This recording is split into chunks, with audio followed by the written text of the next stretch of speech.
Oi, pessoal, aqui é a Bianca e hoje eu queria conversar com vocês sobre um assunto que pode ser um tanto quanto polêmico, que é sobre lavar ou não o frango. E eu resolvi abordar esse tema aqui com vocês hoje porque é algo que muitas pessoas fazem na cozinha hoje. Elas lavam o frango quando vão preparar, quando vão fazer alguma receita. Mas alguns especialistas que trabalham nessa parte de alimentação, eles dizem que lavar o frango pode não ser uma boa ideia. Então eu queria discutir um pouco com vocês sobre por que lavar o frango não é uma boa opção e o que a gente deve fazer então. Se for necessário limpar o frango, quais passos devem ser tomados? Bom, então para começar, eu queria conversar com vocês um pouco sobre o consumo de frango no Brasil.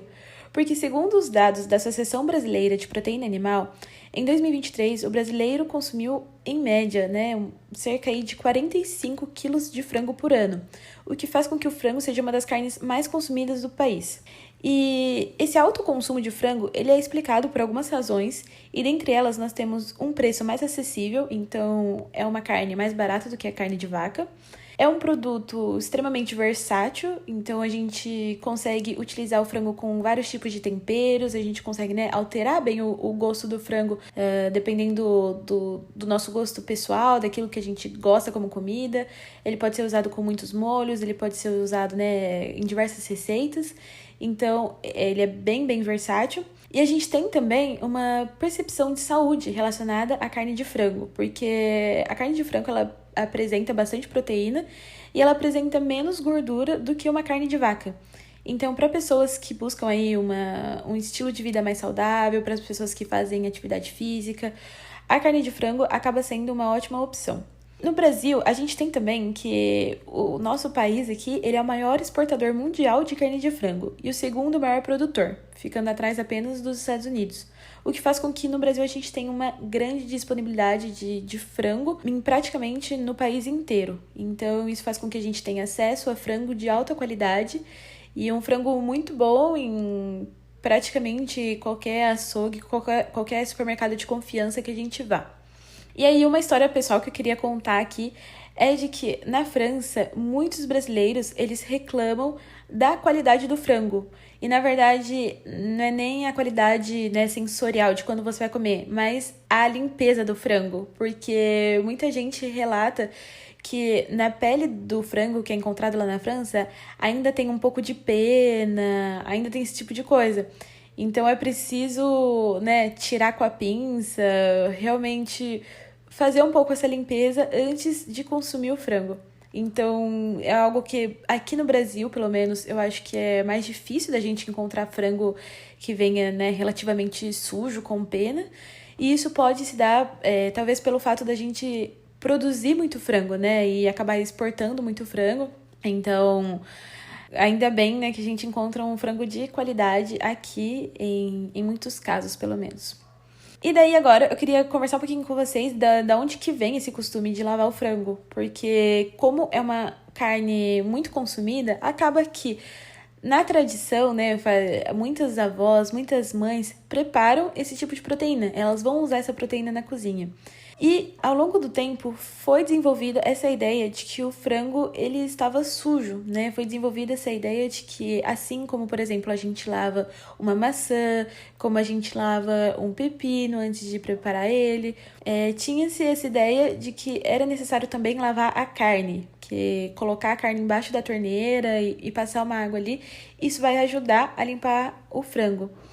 Isso tanto é verdade, isso tanto é comum, nas casas brasileiras hoje em dia, que em uma pesquisa feita em 2021 pelo Centro de Pesquisa em Alimentos da USP, foi mostrado que cerca de 46,3% dos entrevistados, eles disseram ter o hábito de lavar o frango na cozinha. Então é algo realmente que muita gente faz e não é raro de encontrar pessoas lavando frango. Só que os especialistas, tanto da OMS, da Anvisa, eles dizem que o frango cru ele pode conter bactérias, como Salmonella, como Campylobacter, que são bactérias que podem causar, por exemplo, uma intoxicação alimentar. E, na real, a recomendação não é de lavar o frango, não é de lavar a carne, não é de lavar o porco.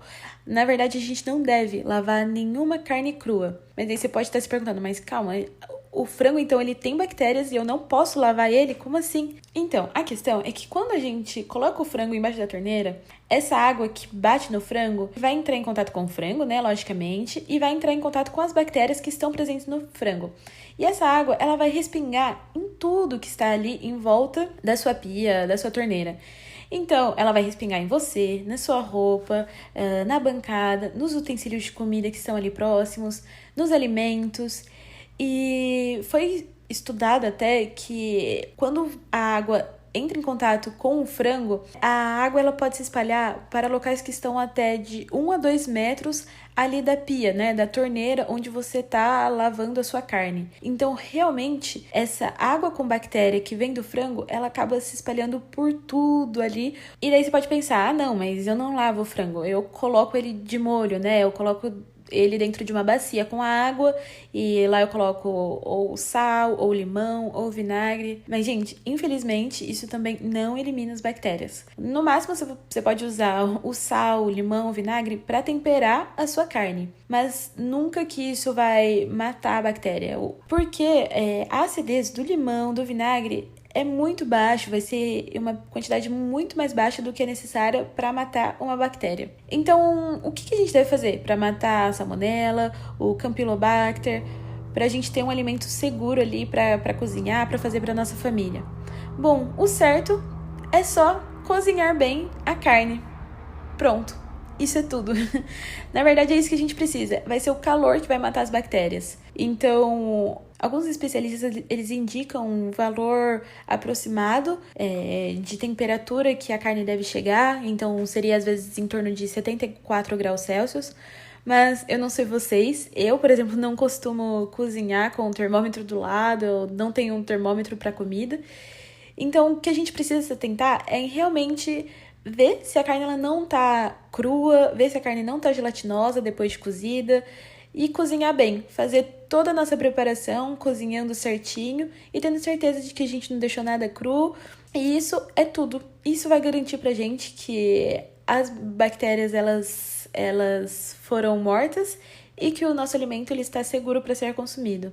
E daí, no caso, por exemplo, dos frangos da França, né, que eu comentei com vocês, que são frangos que às vezes têm um pouco de pena, um pouco dessa sujeirinha física visível, o que a gente faz nesses casos? Para esse tipo de situação, a gente pode usar pinça, então, tirar ali as penas com pinças ou com faca, mas isso é realmente algo direcionado para algumas sujeiras físicas, algumas sujeiras visíveis a olho nu e que devem, ser retiradas para que a gente possa consumir de forma segura o alimento. E outra coisa que eu queria comentar com vocês é sobre a tal da gosminha do frango cru. Porque essa gosminha, que a gente acaba vendo, ela é só uma mistura de proteína e de água. Então, ela não precisa ser limpa. A gente pode cozinhar o frango com essa gosminha, não precisa colocar o frango embaixo da torneira para limpar isso. Então, sempre lembrando que se você for utilizar uma pinça ou uma faca para limpar o seu frango, de algum defeitinho que ele tenha, de algum aspecto físico ali que você queira tirar do frango, você utiliza esses utensílios e já lava eles. Realmente não deixe encostar em mais nada, não deixe encostar na pia, não deixe encostar em outros utensílios, porque isso pode ter uma contaminação cruzada, O que a gente chama de contaminação cruzada? É quando eu tenho um utensílio que ele tá contaminado, que ele encostou, por exemplo, no frango cru, e daí vou lá e eu encosto numa outra colher que eu tava usando pra fazer o arroz, por exemplo. Se eu encostei na colher que tá fazendo arroz e depois, eu pego essa colher, eu vou pegar o arroz com essa colher, eu contaminei também o meu arroz. Então, tem que prestar muita atenção nisso pra gente tentar, ter um alimento mais seguro possível. Então, resumindo, vou fazer um frango. O que eu faço? Pego meu franguinho que estava na geladeira, retiro da embalagem com cuidado, vou tentar não encostar em nada com o meu frango. A partir do momento também que se eu encostar minha mão no frango, eu tomo muito cuidado para não encostar em outros utensílios, na pia, em nada. Se eu precisar retirar alguma sujeira visível, eu uso uma pinça ou faca, que eu vou tentar também lavar logo depois que eu terminei de usar, para não encostar em outras coisas, para não contaminar outros objetos. E eu cozinho meu frango tranquilamente. Cozinho, não deixo partes cruas no frango e não deixo partes gelatinosas. Também, depois, né, de eu terminar de cozinhar meu frango, eu vou limpar muito bem as minhas mãos e os utensílios após o manuseio. Uma questão que eu queria só deixar bem claro pra vocês é assim, se algum dia você tiver que lavar o frango, você se sentir realmente, olha, eu não consigo não lavar o frango, pra mim é impossível. O que é indicado é que você faça a manipulação da carne dentro de uma bacia, em um tanque, né, pra que isso seja longe da pia da cozinha, pra não respingar no ambiente. Então, o recomendado é que, se você realmente tiver que lavar o frango, é que isso seja longe da pia da cozinha, longe dos outros utensílios, para não ocorrer a tal da contaminação cruzada, como a gente já comentou. E daí, eu queria falar para vocês que, sim, eu entendo que isso pode ser muito difícil, eu entendo que isso, o fato de lavar o frango é algo que às vezes a gente faz desde que a gente se conhece por gente, né? Desde que a gente começou a cozinhar. Aqui em casa mesmo, com os meus pais, eu tive que realmente falar muitas e muitas vezes isso pra eles. Eu mostrei vários vídeos do YouTube falando sobre o assunto, porque eles também tinham muito o costume de lavar o frango. Mas assim, o objetivo desse podcast é de compartilhar conhecimento. Então, isso é algo que eu estudei, que eu aprendi aos poucos. E eu sei, né, que pode ser difícil às vezes pra gente acostumar com isso, mas é preciso pelo menos pensar. Então, eu espero que da próxima vez que vocês forem fazer o frango aí de vocês, que vocês pensem um pouquinho, né, sobre os perigos que podem envolver em lavar o frango, em acabar encostando nele cru, encostando em outros utensílios, porque no final das contas tudo que a gente quer é cozinhar o frango de forma segura, cozinhar a carne, né, preparar a nossa refeição de uma maneira tranquila e que isso também seja seguro para as pessoas que vão comer com a gente, para as pessoas da nossa família. Então era isso, gente. Eu espero que vocês tenham gostado da nossa conversa de hoje. Se vocês quiserem, deixem aí um comentário se vocês têm o hábito ou não de lavar o frango, como que isso funciona para vocês. E sempre lembrando, não esqueçam de avaliar aqui o podcast, né? E se vocês quiserem conversar um pouquinho comigo, mandar alguma dúvida, algum tema interessante pra gente abordar aqui, é só vocês me mandarem uma mensagem no Instagram, que é @bi_parenhos. É isso, vejo vocês no próximo episódio. Beijos!